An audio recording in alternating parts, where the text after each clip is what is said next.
Toutes les déchetteries du SDED 52 passent en horaire d'été à compter du 1er avril. Avant d'aller en déchetterie, pensez à organiser le tri de vos déchets dans votre véhicule afin d'optimiser votre présence sur site.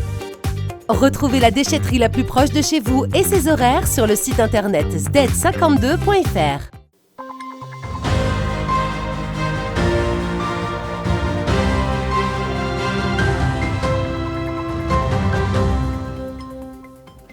Bonsoir à tous, mardi 28 mars, bienvenue dans votre journal, voici les titres. Pour cette 10e journée de mobilisation contre la réforme des retraites, les lycéens de Bar-le-Duc se sont mobilisés. Alors que la foire de Pâques débute dans une semaine, les premiers forains débarquent au Parc du Jard.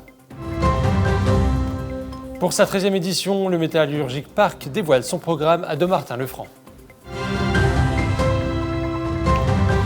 Et voici pour les titres. Ce mardi 28 mars marque la 10e journée de mobilisation contre la réforme des retraites.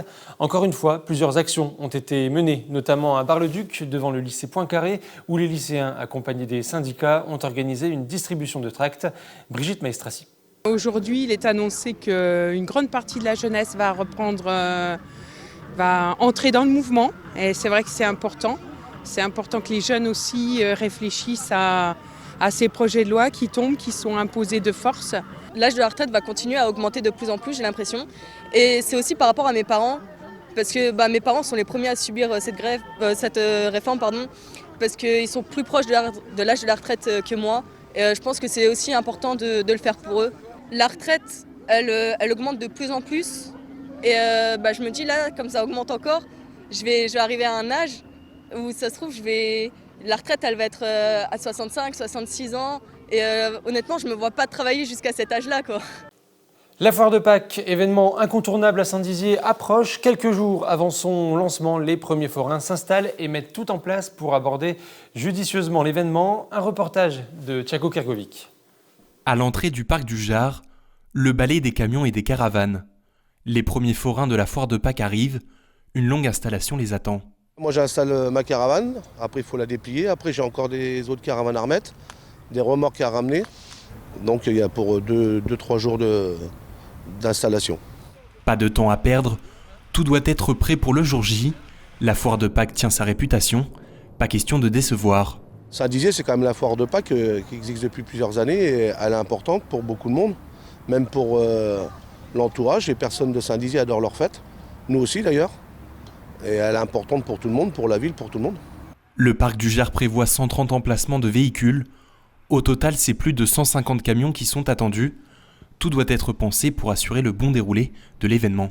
Qu'il n'y en ait pas un qui empiète sur le métrage de l'autre, ou s'il y a besoin de quoi que ce soit, de cailloux, parce qu'il n'y a plus, les caravanes restent embourbées, ils ont besoin de poubelles, c'est un mini-village qui se construit là, qui va rester là jusqu'à fin avril.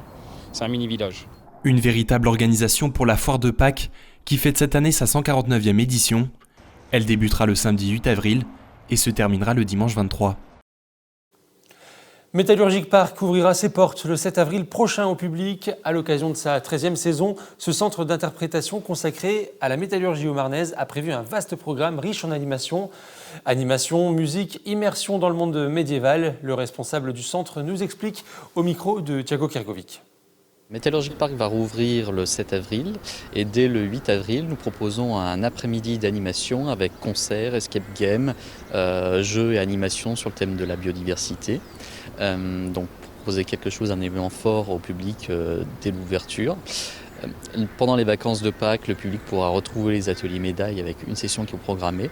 Et comme autre élément fort, nous aurons donc durant l'été le week-end médiéval qui reviendra le 22 et 23 juillet et 2 concerts qui seront organisés, l'un le 12 juillet et le deuxième le 9 août.